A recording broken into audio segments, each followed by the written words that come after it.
शहर के आगरा रोड स्थित डीआरबी इंटर कॉलेज में श्री दाऊजी महाराज हिंदू सम्मेलन समिति के तत्वाधान में हिंदू सम्मेलन का आयोजन किया गया। कार्यक्रम का शुभारंभ भारत माता के चित्र के समक्ष दीप प्रज्वलन से हुआ। सम्मेलन को संबोधित करते क्रांतिकारी संत सत्यमित्र जी महाराज ने सनातन संस्कृति और हिंदू समाज की एकजुटता पर बल दिया। कन्या गुरुकुल की अधिष्ठात्री डॉक्टर पवित्रा अलंकार ने मातृशक्ति से संस्कारों के संरक्षण की अपील की। श्री कृष्ण जन्मभूमि मुक्ति न्यास के अध्यक्ष महेंद्र प्रताप सिंह एडवोकेट ने हिंदू समाज के जागरण और अधिकार बोध पर विचार रखे। मुख्य वक्ता आरएसएस ब्रज प्रांत के प्रांत कार्यकारिणी सदस्य श्याम ने संघ की 100 वर्ष की यात्रा और सामाजिक एकता पर प्रकाश डाला। मंचासीन अतिथियों डॉक्टर रजत महेश गुप्ता, डॉक्टर पवित्रा अलंकार, डॉक्टर रेणुका, महेंद्र प्रताप सिंह एडवोकेट, पप्पू कुशवाहा, रूमी अग्रवाल सहित अन्य का स्वागत सम्मान किया गया। कार्यक्रम की अध्यक्षता डॉक्टर रजत महेश गुप्ता ने की तथा संचालन अभिषेक रंजन आर्य ने किया। इस अवसर पर डॉक्टर पीपी सिंह, अभिषेक रंजन आर्य, प्रवीण खंडेलवाल, दीपक शर्मा, सांसद अनूप प्रधान, जिला पंचायत अध्यक्ष सीमा उपाध्याय, भाजपा प्रदेश उपाध्यक्ष दिनेश शर्मा, निवर्तमान जिला अध्यक्ष शरद माहेश्वरी सहित बड़ी संख्या में लोग उपस्थित रहे। आप कब हिंदू बनोगे ये बात मुझे बताइए। आज मुझे उस दिन खुशी होगी। अग्निवीर योजना में पैसा रखा गया। 9 स्टेट, सारी की सारी स्टेटें हिंदू भीम हो गई, हिंदू पलायन कर गया। आज भी कल की आगरा की घटना है। वैश्य समाज के बीच में एक विधर्मी, मात्र एक विधर्मी और खड़ा होकर के 40 हमारे वैश्य समाज के लोगों को चैलेंज दे रहा है।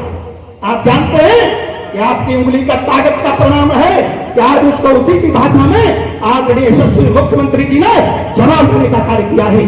मैं बताना चाहता हूं, जब अग्निवीर योजना आई तो पहले विधानी मानसिकता की सरकारें जब 15,000 जब 50,000 सैनिक एक वर्ष में पैदा करती थी, उसमें से डॉक्टर साहब 5,000 कोई जूता पॉलिश करने वाले, कोई बाल काटने वाले, कोई नाई, कोई धोबी, नाना प्रकार के ड्राइवरों में, और जानबूझकर भारत की युवा शक्ति को उनके कार्य में लगा दिया जाता था।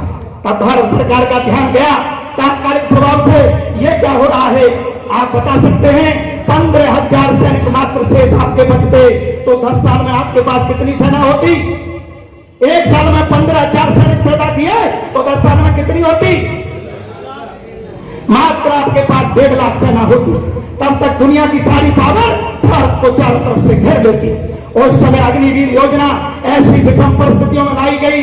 उसका मूल लक्ष्य था सुंदर और सोनम हिंदू राष्ट्र की कदम बढ़ाने का पहला सोपान था। उसका कारण था, हम जानते थे जब वीर अग्निवीर सैनिक आपके बीच में होगा तो उसका परिणाम होगा तो सैनिक पर 2 शस्त्र भारत सरकार को प्रशिक्षित करने के बाद उसको 2 शस्त्र लाइसेंस दिए जाएंगे और उसका परिणाम होगा भारत सरकार ने कहा कि हम 25% स्थायी सैनिक करेंगे। जानते हैं इसका मतलब क्या था? जब कोई सेना, किसी देश की सेना बढ़ाई जाती है तो यूएनए में घोषणा करनी पड़ती है कि हम अपनी सैन्य बल बढ़ा रहे हैं। लेकिन भारत सरकार ने अपनी भौतिक क्षमता का प्रयोग किया और उसका लाभ मिला। उसका लाभ हुआ, हमने यूएनए में घोषणा की हम सैन्य बल नहीं बढ़ा रहे, हम अपने युवाओं को सैनिक प्रशिक्षण दे रहे हैं। इसका परिणाम आपको जानकर कितना सुखद होगा। आज आप 5 लाख सैनिक एक वर्ष में आज खड़ा भारत कर रहा है। उनमें से 25% स्थायी हो रहे हैं। आप बताइए एक वर्ष में आपको अगर 5 लाख में से 25% सैनिक कितने हुए? 12.5 लाख सैनिक आपको 10 साल के अंदर प्राप्त होंगे। तब दुनिया की सेना वायुवृत्त होगी। तब मां भारती का लाल देश की सेना पर खड़े होकर के अग्निवीर मां भारती की रक्षा करेगा। यह राष्ट्र का कार्य यशस्वी सरकार